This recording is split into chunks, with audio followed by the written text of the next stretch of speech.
Je n'ai jamais voulu être médecin.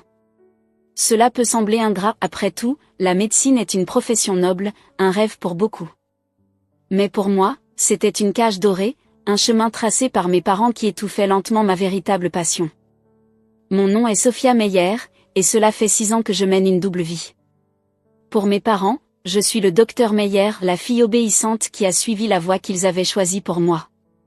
Pour le monde de l'art, je suis Aurora Knight, l'une des artistes contemporaines les plus recherchées de New York, connue pour ses peintures qui se vendent à des millions. Et aucun des deux mondes ne sait que l'autre existe. L'ironie de ma situation m'a frappé de plein fouet ce matin alors que je me tenais dans l'aile nouvellement rénovée du Metropolitan General Hospital, la fierté de mes parents. Ils y sont tous deux chirurgiens éminents depuis 30 ans. L'hôpital inaugurait son initiative, Guérir par l'art, et là, en plein centre du hall principal, trônait ma dernière œuvre, une immense toile éclatante de couleurs, abstraite mais vibrante de vie. Achetée anonymement via ma galerie pour 2 millions de dollars. Ma mère se tenait à mes côtés, critiquant l'œuvre avec sa précision chirurgicale habituelle. Je ne comprends pas l'art moderne, dit-elle en plissant le nez. 2 millions de dollars pour des éclaboussures de peinture ? Le conseil d'administration de l'hôpital a perdu la tête. Si seulement elle savait que ces éclaboussures de peinture allaient financer une année entière du programme de soins pédiatriques de l'hôpital.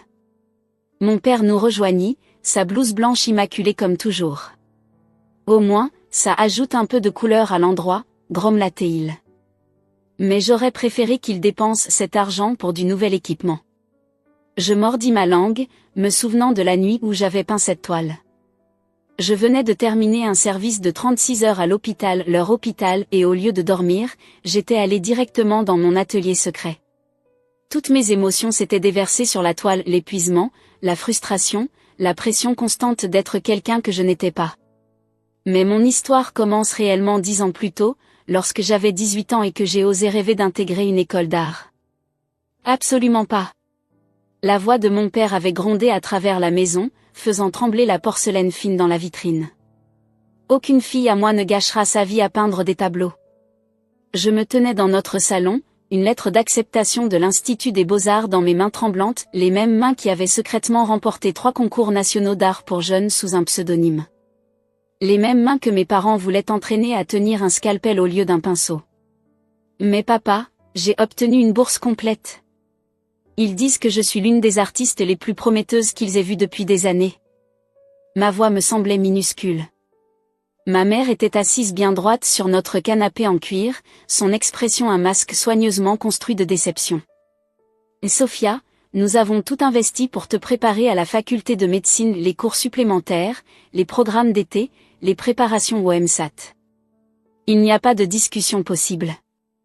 Je n'ai jamais demandé tout ça, protestai-je, sentant la pression familière monter derrière mes yeux. Je n'ai jamais voulu. Mon père m'interrompit. Tu crois qu'on peut avoir un avenir stable avec l'art ?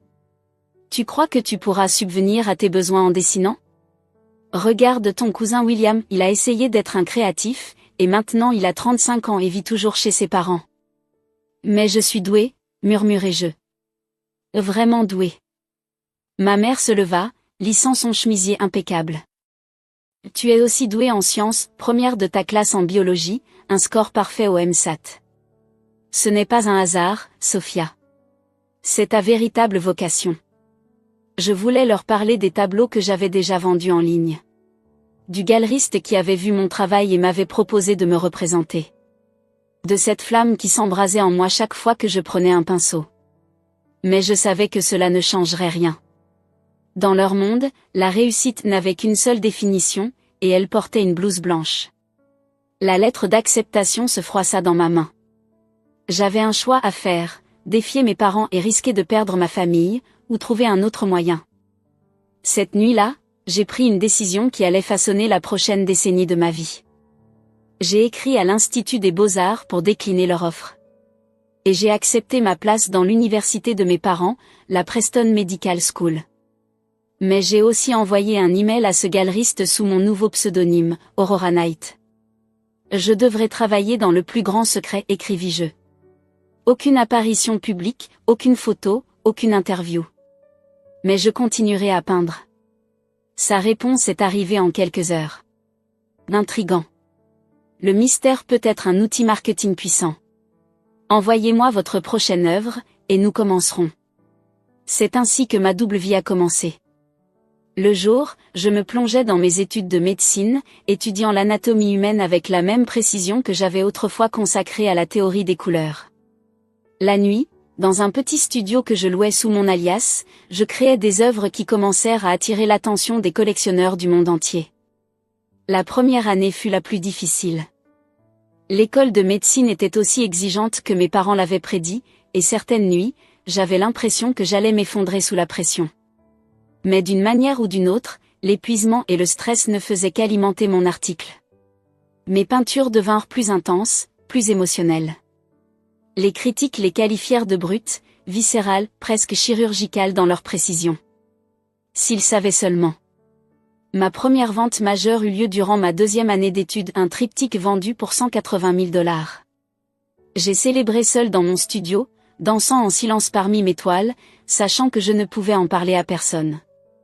Ce soir-là, mes parents m'appelèrent, fiers que j'ai brillamment réussi un nouvel examen de pathologie.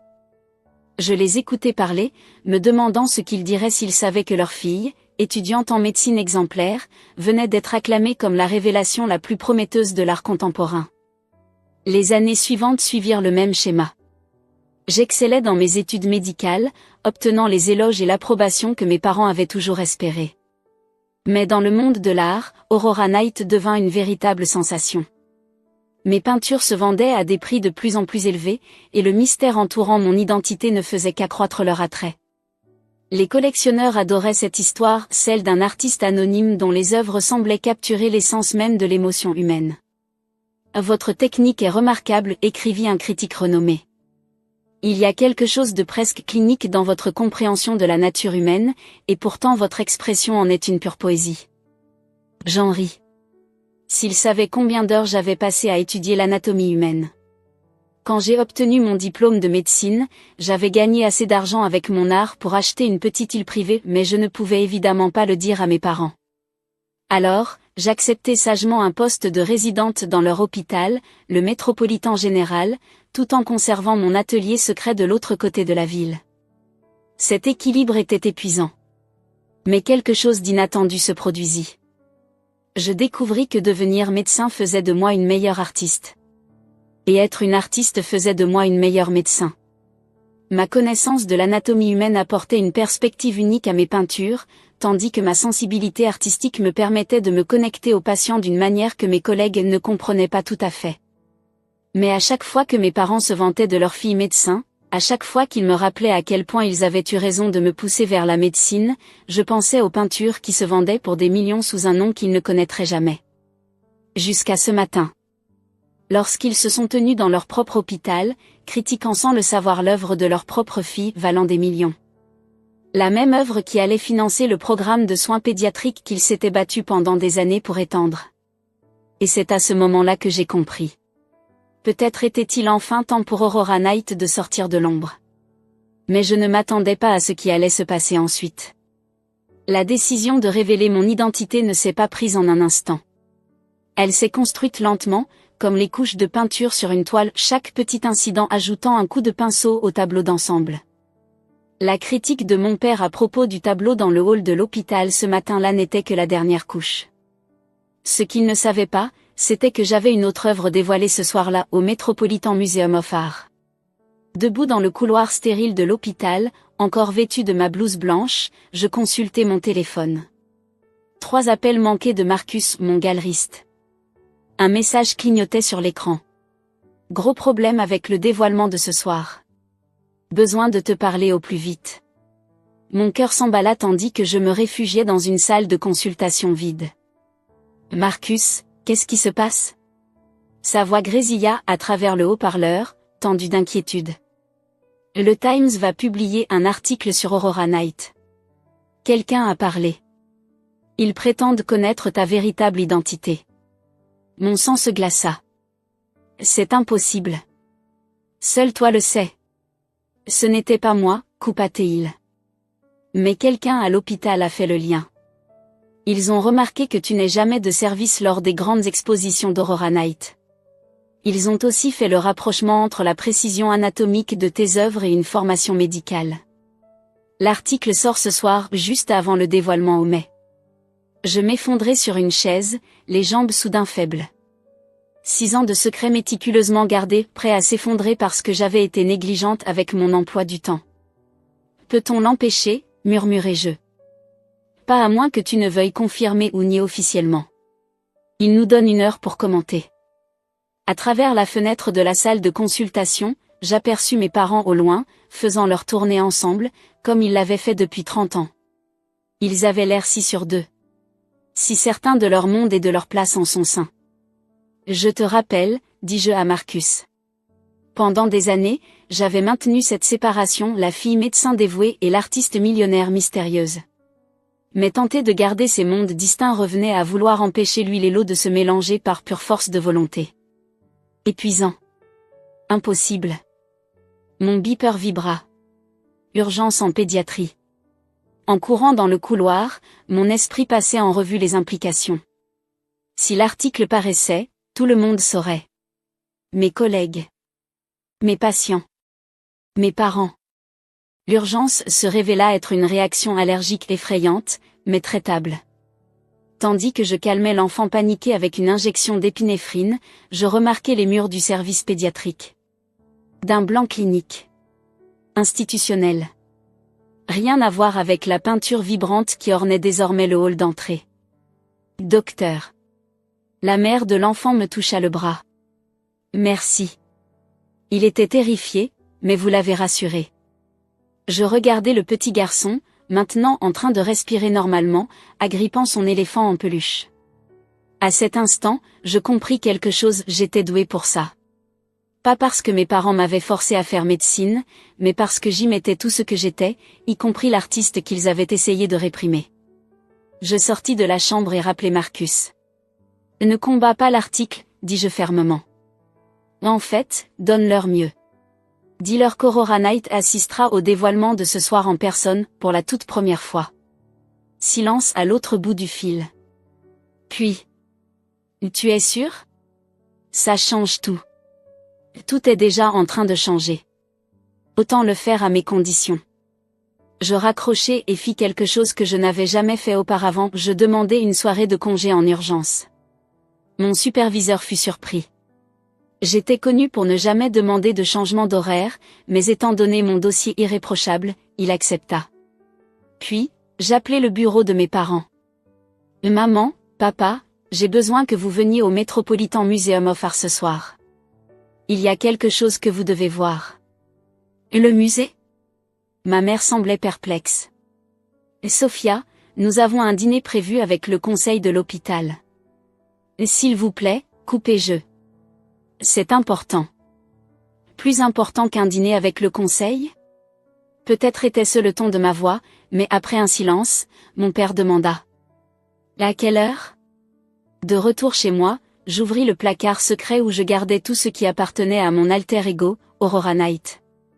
Contrairement à ma garde-robe de médecin, purement fonctionnelle, ces vêtements étaient une expression artistique, des pièces soigneusement choisies qui faisaient des déclarations sans dire un mot.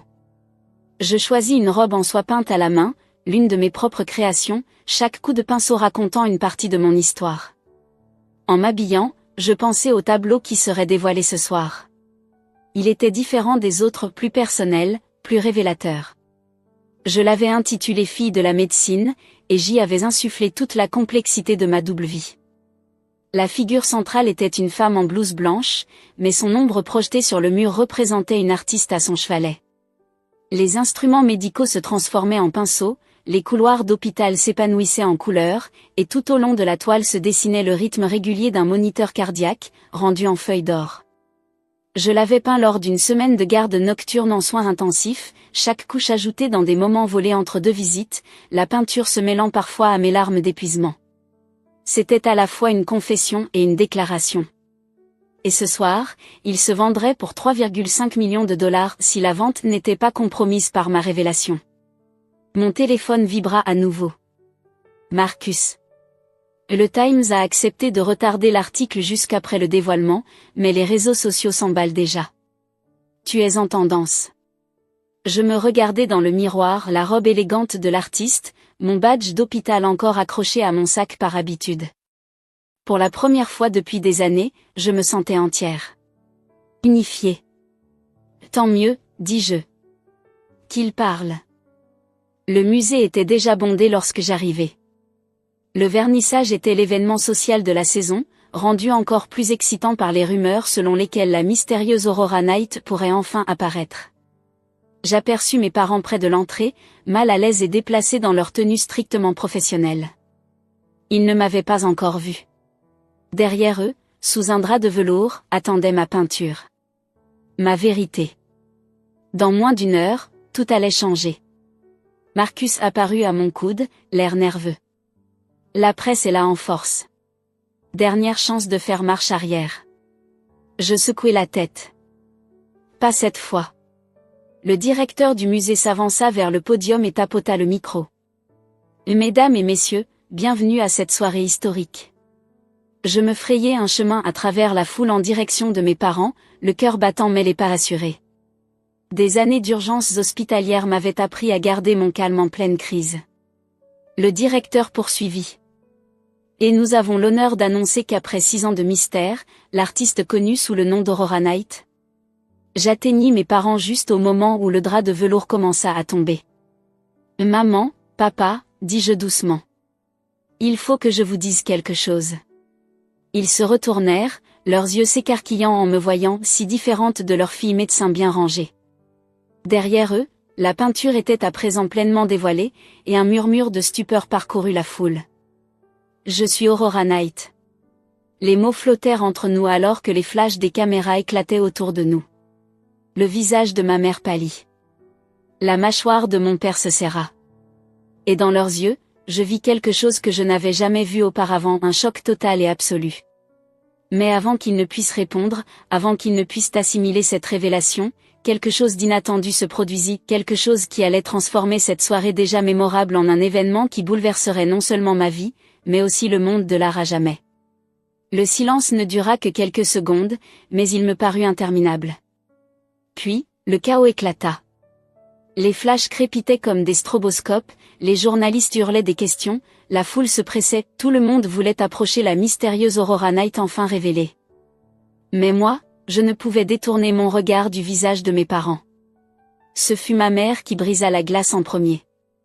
Sa façade impeccable se fissura. C'est impossible, chuchota-t-elle. Tu es médecin.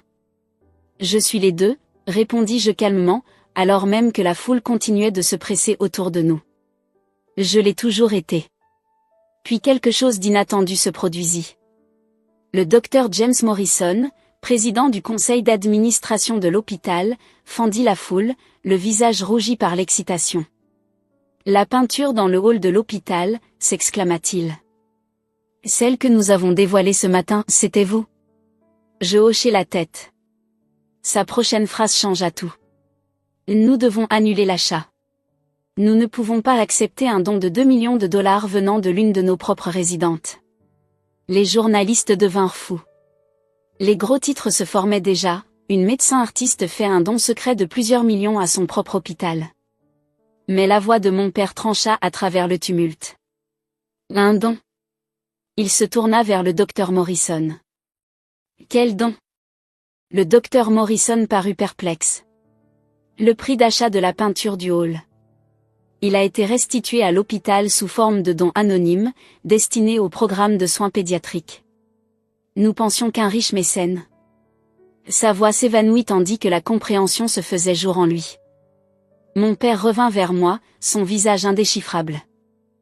Combien d'autres peintures? Combien? Marcus intervint, toujours aussi efficace dans son rôle de galeriste. 38 œuvres majeures, annonça-t-il.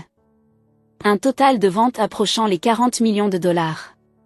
Aurora Night est l'artiste contemporaine de moins de 40 ans la plus influente au monde. Ma mère chancela légèrement. À côté d'elle, un critique d'art renommé jubilait presque. La précision dans son travail. Tout s'explique. Elle apporte un regard de chirurgien à l'art. En réalité, corrigeai-je doucement, j'apporte un cœur d'artiste à la médecine. C'est alors que la deuxième surprise de la soirée arriva. Le docteur Sarachin, ma chef de résidence, s'avança, les yeux brillants de larmes contenues. Le cas Williams, dit-elle. Ce diagnostic impossible que tu as posé le mois dernier. Tu avais dit que tu avais remarqué un schéma. Je savais exactement de quoi elle parlait. Un jeune patient était venu avec des symptômes apparemment sans rapport. Alors que les autres médecins se concentraient sur les résultats des tests, j'avais remarqué quelque chose dans la répartition de ces symptômes qui me rappelait un principe de la théorie des couleurs, des motifs complémentaires révélant un tout caché. Tu vois les choses différemment, docteur Meyer, poursuivit-elle. C'est pour ça que ton taux de diagnostic est si élevé. Tu ne regardes pas seulement les symptômes, tu repères des schémas. Comme une artiste. Ma mère termina à voix basse. Pour la première fois depuis ma révélation, je vis quelque chose changer dans son expression. Le choc était toujours là, mais autre chose aussi, une lueur de compréhension. Mon père, lui, restait silencieux, ses mains de chirurgien serrées derrière son dos. Je connaissais ce geste. Il essayait de tout rationaliser, de garder le contrôle, d'analyser froidement.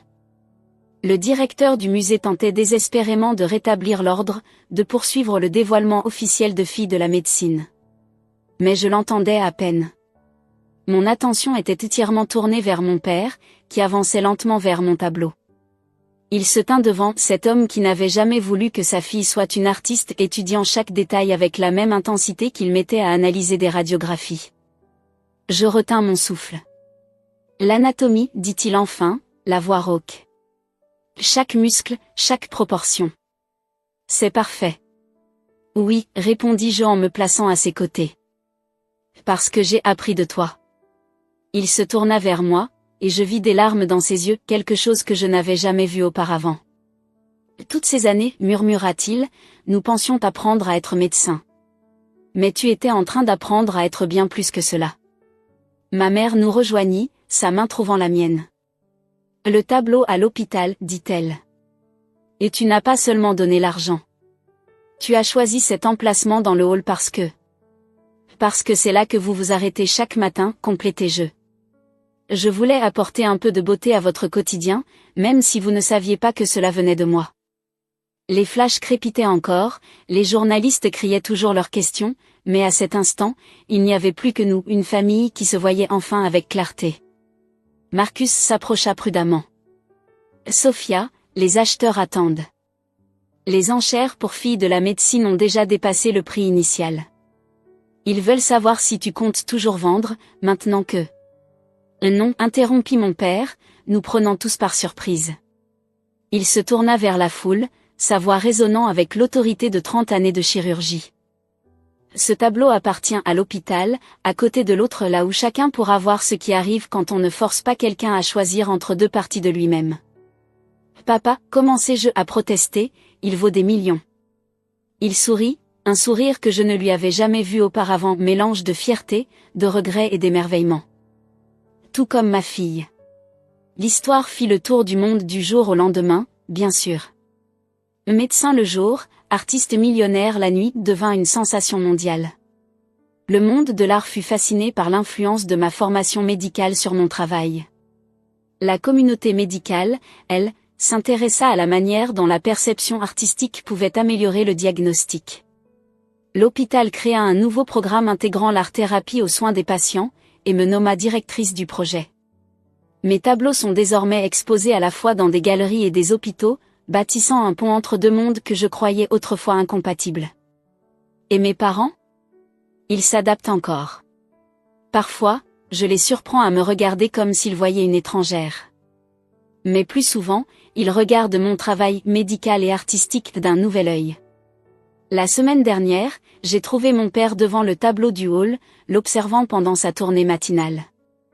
Je me suis trompé, dit-il sans se retourner. Quand je t'ai dit que l'art n'était pas une vraie carrière, je voulais te protéger des difficultés.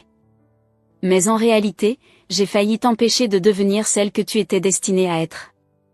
Je me plaçai à ses côtés, tous deux en blouse blanche, contemplant les tourbillons de couleurs qui avaient guéri non seulement les finances de l'hôpital, mais aussi les blessures de notre famille. Tu ne m'as empêché de rien, lui dis-je. Tu m'as appris la précision, la rigueur et l'importance de comprendre la nature humaine. J'ai simplement appliqué ces leçons sur une toile plus grande que tu ne l'imaginais. Il rit un vrai rire, libéré du poids des attentes. Ta mère parle de prendre des cours de peinture, tu sais. Elle dit qu'elle veut mieux comprendre ton univers. Ça a toujours été le même univers, répondis-je doucement. Il fallait juste que tout le monde le voie enfin. Aujourd'hui, quand on me demande si je suis médecin ou artiste, je souris et je réponds la vérité, je suis quelqu'un qui refuse d'être défini par les limites des autres. Mon art guérit d'une manière, ma médecine d'une autre. Mais les deux viennent du même endroit, un désir de rendre le monde un peu plus beau, un peu plus entier. Et mes parents ? Ils ont enfin compris que la réussite ne porte pas toujours une blouse blanche. Parfois, elle est couverte de peinture. La plaque sous le tableau dans le hall de l'hôpital porte désormais mes deux noms, Dr Sophia Meyer et Aurora Knight, un rappel que nous sommes tous bien plus que les étiquettes qu'on nous impose. Il suffit d'avoir le courage de révéler nos vraies couleurs. Et quelque part, dans mon atelier qui n'est plus un secret, une nouvelle toile attend. Parce que ce n'est pas la fin de mon histoire. C'est juste la première fois que je la signe de mon vrai nom.